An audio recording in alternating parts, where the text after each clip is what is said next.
Ha madakiapi. Tawapaha ota wa imachiapi ikshto. Hello, my relatives. My name is Megan Schnitker. I come from Milks Camp community in South Dakota. I currently reside here in Mankato, Minnesota. I have been on the powwow committee for about 3 years. I have been vice chair for 2, and I am on the princess committee.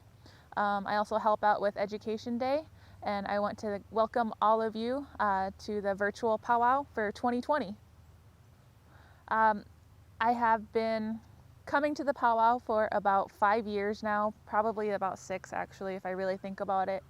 And most of my memories come from, being either a dancer or on the powwow committee. And all of my girls have been dancing at the powwow here for about 4 or 5 years now.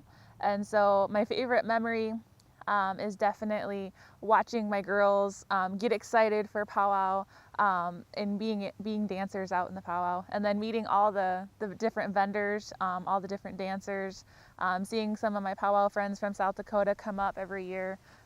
That's definitely sticks out in my memory. So I own Lakota Made, which is based here in Mankato, Minnesota. I am a traditional herbalist for about my entire life.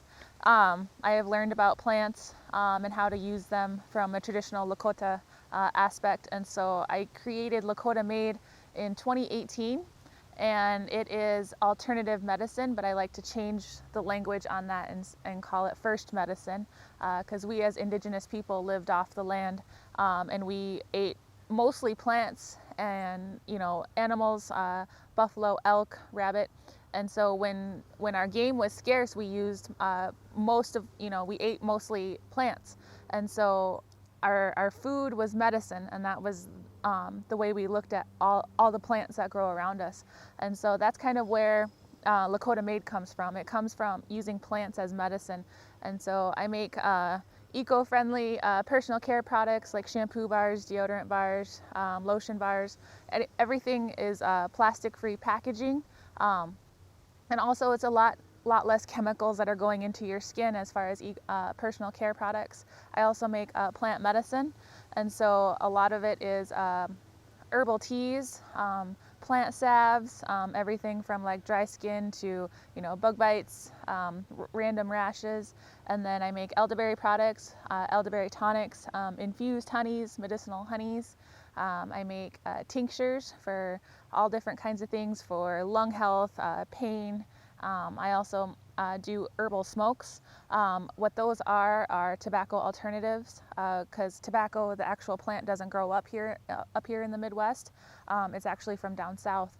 And so a long time ago, our ancestors used blends from over 300 different plants as their ceremony smokes, as their prayer smokes, smokes to help them heal their lungs or help out with coughs or colds, help out with sore throats. And so I'm bringing those back to our people by doing these different blends that help out with anxiety, that help out with sleeplessness, that help out with coughs and colds. And so that's what when I say herbal smokes, that's what I mean by those.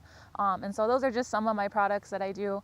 I would be normally a vendor here, but this year we're doing all online.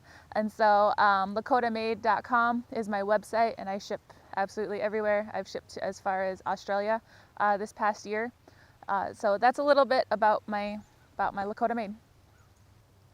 So I am running for the school board here in Mankato for District 77, and so I was actually asked by a few outgoing board members if I would run, and I thought about it. I have 2 girls that are in Franklin Elementary right now, a 3rd grader and a 2nd grader, and I have 2 future students, a 3-year-old and a 1-year-old at home, and I do have 2 stepdaughters, but they go to school in South Dakota.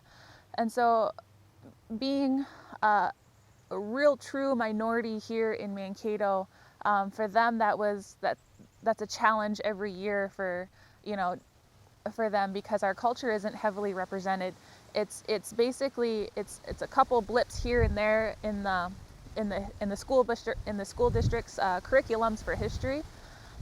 They do things here for Native American Month.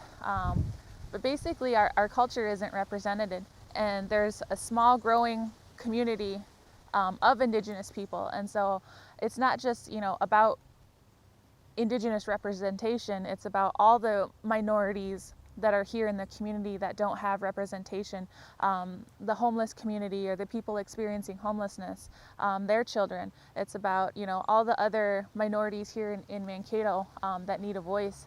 I believe, I have been told that I would be, if elected, I would be the first Indigenous woman on the school board ever. And so I think that would be, a huge victory for, everything that I'm trying to do as far as revitalizing the Indigenous culture here in Mankato. And so those are quite a few reasons of why I'm running. I'm also the daughter of a Nacha, or a hereditary chief, on my father's side. And so coming from a long line of leadership is another one of my huge motivators as well. And my dad, I think he just quit the school board not too long ago. He's been on my local school board from back home in South Dakota since I was a little kid. And so I thought it would be, a nice nod to my dad for his leadership roles that he has played in his community, and then definitely something that is in my bloodline to be a leader. And so, revitalizing the Indigenous culture here in Mankato is my biggest goal.